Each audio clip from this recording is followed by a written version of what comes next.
Subholding Palemco dan Supportingco resmi terbentuk. RMN Jakarta tanggal 1 Desember tahun 2023. Indonesia kini memiliki perusahaan sawit terbesar di dunia dan perusahaan pengelola aset perkebunan terbesar. Holding Perkebunan Nusantara PT PN 3 Persero, hari ini, Jumat, tanggal 1 Desember tahun 2023, mengumumkan penggabungan 13 perusahaan di bawah Holding Perkebunan Nusantara, menjadi dua subholding, yakni Palemco dan Supportingco. Subholding Palemco dibentuk melalui penggabungan PT Perkebunan Nusantara PT PN 5, 6 dan 8 ke dalam PT PN 4 sebagai surviving entity dan pemisahan tidak murni PT PN 3 Persero ke dalam PT PN 4. Sedangkan subholding Supportingco dibentuk melalui penggabungan PT PN 2, 7, 8, 9, 10, 11, 12, dan 14 ke dalam PT PN 1. Pembentukan Palemco dan Supportingco merupakan implementasi dari program strategis nasional PSN, yang bertujuan untuk mewujudkan kemandirian, khususnya di bidang ketahanan pangan dan energi. Integrasi PT PN Group ini juga merupakan bentuk dukungan perusahaan dalam memperkuat ketahanan ekonomi untuk pertumbuhan yang berkualitas dan berkeadilan melalui hilirisasi sektor pangan, mengembangkan wilayah untuk mengurangi kesenjangan dan menjamin pemerataan melalui peremajaan sawit rakyat PSR. Selain itu, juga membangun lingkungan hidup, meningkatkan ketahanan bencana, dan perubahan iklim melalui akselerasi pengembangan energi terbarukan. Palemco diharapkan menjadi perusahaan sawit terbesar di dunia dari sisi luas lahan, yaitu mencapai lebih dari 600.000 hektare pada 2026, dan akan menjadi pemain utama industri sawit dunia. Sehingga, PT PN dipercaya mampu berkontribusi meningkatkan produksi CPO nasional dan minyak goreng dalam negeri. PT PN memperkirakan, produksi minyak gorengnya akan meningkat dari 460.000 ton per tahun di 2021 menjadi 1,8 juta ton per tahun, 4 kali lipat di 2026. Sedangkan, Supportingco akan menjadi perusahaan pengelola aset perkebunan unggul, yang mencakup kegiatan pemanfaatan aset perkebunan melalui optimalisasi dan divestasi aset, pengelolaan tanaman perkebunan, diversifikasi usaha lainnya, serta green business yang mampu memberikan nilai tambah bagi perusahaan. Wakil Menteri BUMN, Kartika Wirjoatmojo, dalam arahannya menyampaikan bahwa merger PT PN Group merupakan salah satu skema yang dijalankan oleh kementerian. Salah satu tujuannya, yakni untuk efisiensi dan peningkatan berbagai indikator keuangan serta operasional perseroan. Tentunya, setelah penandatanganan ini akan ada integrasi sistem, HR, operasional, keuangan, dan sebagainya, yang kita usahakan bisa selesai dalam waktu 6 bulan. Dan setelah itu kita harus kembali fokus ke tugas masing-masing, ujar Tiko. Lebih lanjut Tiko menyampaikan bahwa aksi korporasi yang dilakukan PT PN Group adalah transformasi menyeluruh, termasuk transformasi dari sisi people. Dia menekankan agar ke depan, para pegawai, khususnya milenial, bisa menjadi pemain yang andal untuk mengelola perusahaan sawit. Jadi saya ingin transformasi dari sisi people-nya benar-benar terlihat. Bagaimana transformasi ini bisa menjadikan Palemco menjadi perusahaan sawit terdepan, bukan hanya dari on-farm-nya, tapi juga off-farm untuk bisa melakukan downstream, value creation, termasuk renewable energy yang sustainable, ucap Tiko. Tiko juga mengatakan, bahwa tantangan yang kerap muncul dalam merger sebuah perusahaan adalah terkait integrasi SDM. Namun, hal tersebut tidak menjadi kendala di PT PN Group karena mendapat dukungan dari serikat pekerja.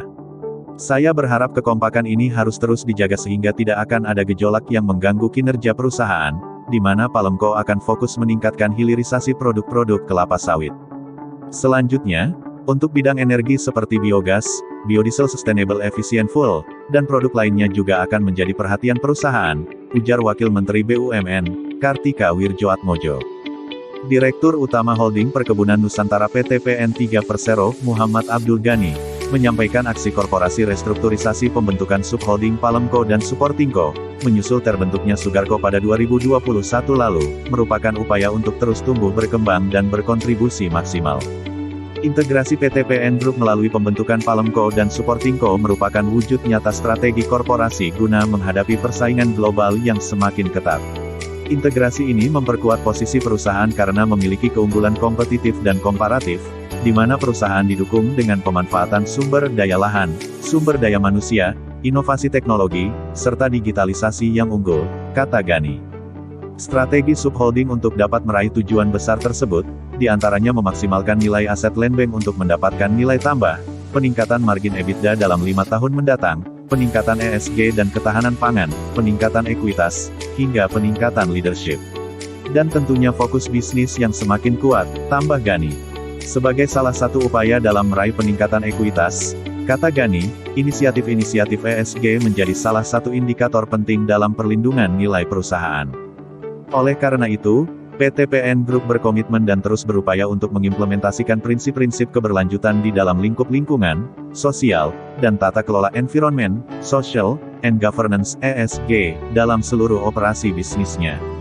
Sebagaimana dalam laporan Sustainalytics, sebuah agensi rating ESG internasional yang dipublikasikan pada awal Juli tahun 2023, PT PN 3 Persero mendapat ESG Risk Rating sebesar 17.1, low risk, yang menempatkan perusahaan pada risiko rendah terkait dampak finansial yang signifikan dari faktor-faktor ESG.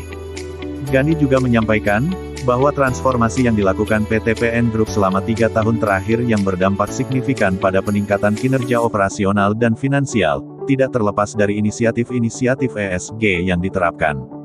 Dalam menjalankan seluruh bisnis dan aktivitas operasionalnya, perseroan senantiasa memastikan produk yang dihasilkan tidak hanya memberikan dampak ekonomi, tetapi juga memiliki dampak terhadap sosial dan lingkungan, tutupnya.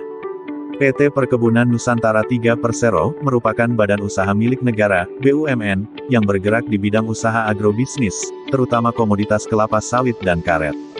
Perseroan didirikan pada tanggal 11 Maret tahun 1996 berdasarkan hukum pendirian merujuk pada Peraturan Pemerintah Republik Indonesia Nomor 8 Tahun 1996 tanggal 14 Februari tahun 1996.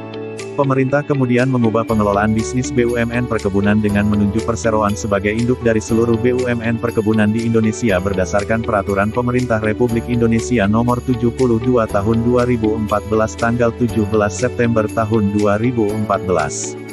Sebagai perusahaan induk holding company BUMN di sektor perkebunan, perseroan saat ini menjadi pemegang saham mayoritas 13 perusahaan perkebunan yakni PT PN 1 sampai dengan PT PN 14. Perusahaan di bidang pemasaran produk perkebunan yaitu PT Karisma Pemasaran Bersama Nusantara PT KPBN, serta perusahaan di bidang riset dan pengembangan komoditas perkebunan yaitu PT Riset Perkebunan Nusantara PT RPN. Saat ini perseroan secara konsolidasian merupakan salah satu perusahaan perkebunan terbesar di dunia berdasarkan total lahan konsesi perkebunan.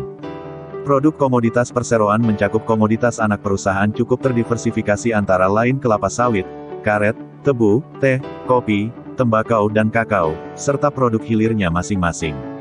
Perseroan saat ini tengah melakukan upaya-upaya transformasi bisnis baik di sektor budidaya tanaman perkebunan on-farm, pengolahan tanaman perkebunan off-farm, serta unit-unit pendukungnya guna meningkatkan kinerja maupun produktivitas dan efisiensi bisnis.